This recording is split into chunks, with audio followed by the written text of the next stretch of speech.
You all come to this happy place. The trees are what makes the oxygen, right? What? So how is the wind pushing the trees? I'm sorry, it seems like the trees are moving. Special message from Disney.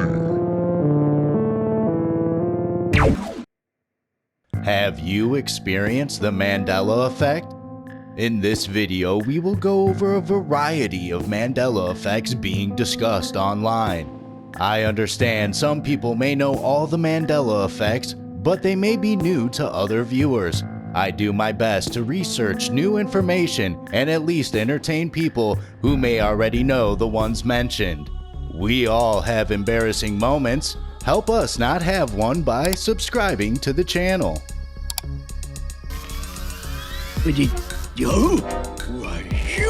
When thinking about everyone's favorite Disney bear, Winnie the Pooh, you may envision his honey pot, his short shirt, no pants, or him hanging from his red balloon, given to him by Christopher Robin.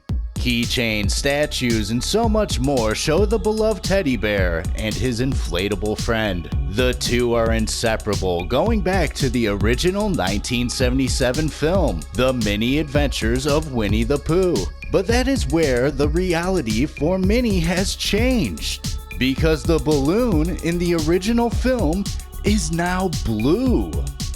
I've watched the original Winnie the Pooh from the 70s growing up like a million times, and the part when he uses his balloon to go up the tree, his balloon was red. My kid was watching it the other day and his balloon was blue. I also went to Disneyland, and on the ride and the candy shop, it was a blue balloon instead of red. I've also been in there a million times, and there's like a statue of him with a balloon, and I know it was red. Has anyone else noticed this? Is this Mandela effect due to the fact that the color red is the most attractive to the human eye? Maybe because we are drawn to that color, we see it as the balloon. Others have said it's this movie cover that has caused the confusion. Or is our reality blowing a lot of hot air? Because even miracles take a little time. Miracles? Which one do you recall? Do you remember seeing or not seeing Cinderella's ears?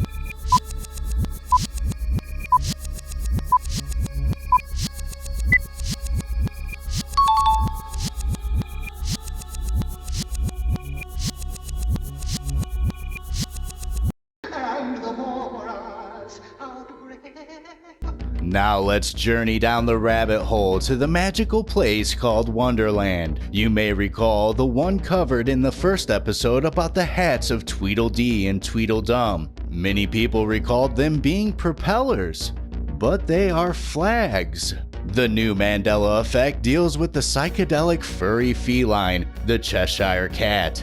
Many people remember him saying, "We're all mad here." You can find memes and merchandise featuring this memorable line, stating the obvious that everyone in Wonderland is crazy. But the actual line is, "Most everyone's mad here," leaving it open to the idea that some people in Wonderland haven't lost their marbles yet. Most everyone's mad here.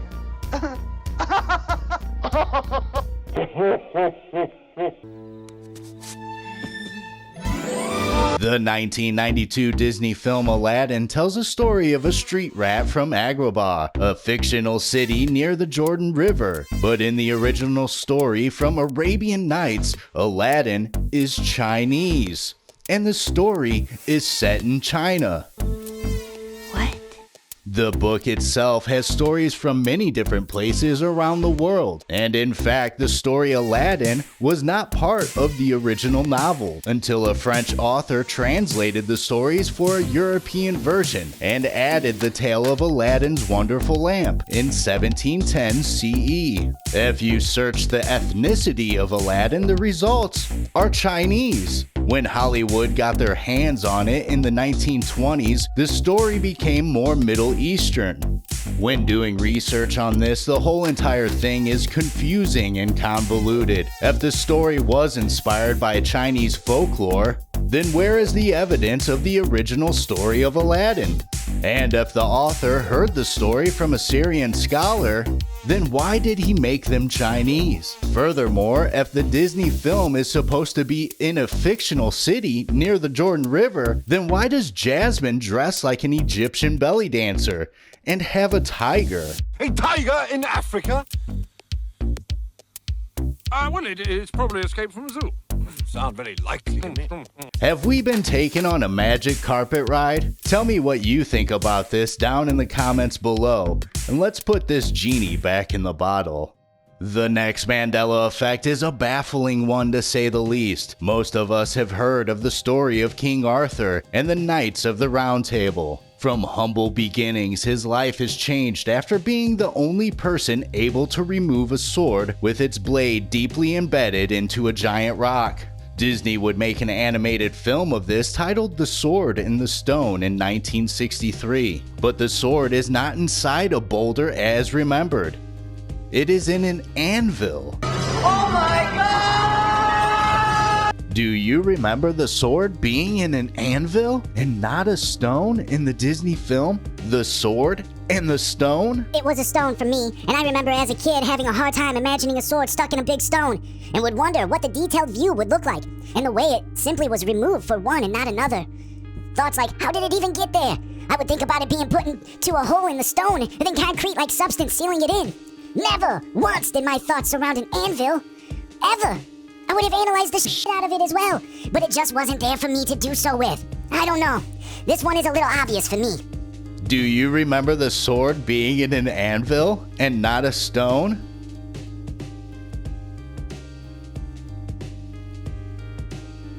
This Mandela Effect truly leaves us between a rock and a hard place.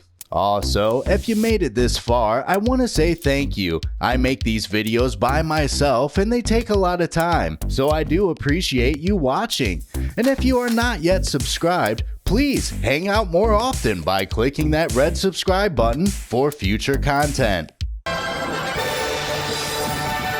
The final Mandela Effect deals with the Disney classic Bambi from 1942 and is the most disturbing. Many people recall the tragic scene at the beginning of the film where Bambi's mother is shot by a hunter.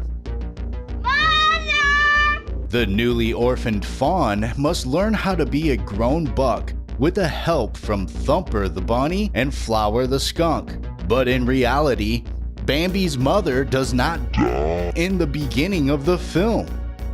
Not in the first 10 minutes, 15 minutes, or in the first 30 minutes. It's not until 41 minutes and 37 seconds into the film, well past the halfway mark, that Bambi's mother meets her maker. Did this Mandela Effect catch you like a deer in headlights? Recommended. But it's so interesting. It's like that classic deer caught in the headlights. We always that hear phrase about. means something, right? We'll be back with more. Thank you for watching, and don't forget to send the like button to an alternate universe and let me know down below if any of these Mandela Effects made you question your reality, and could we be living in a simulation?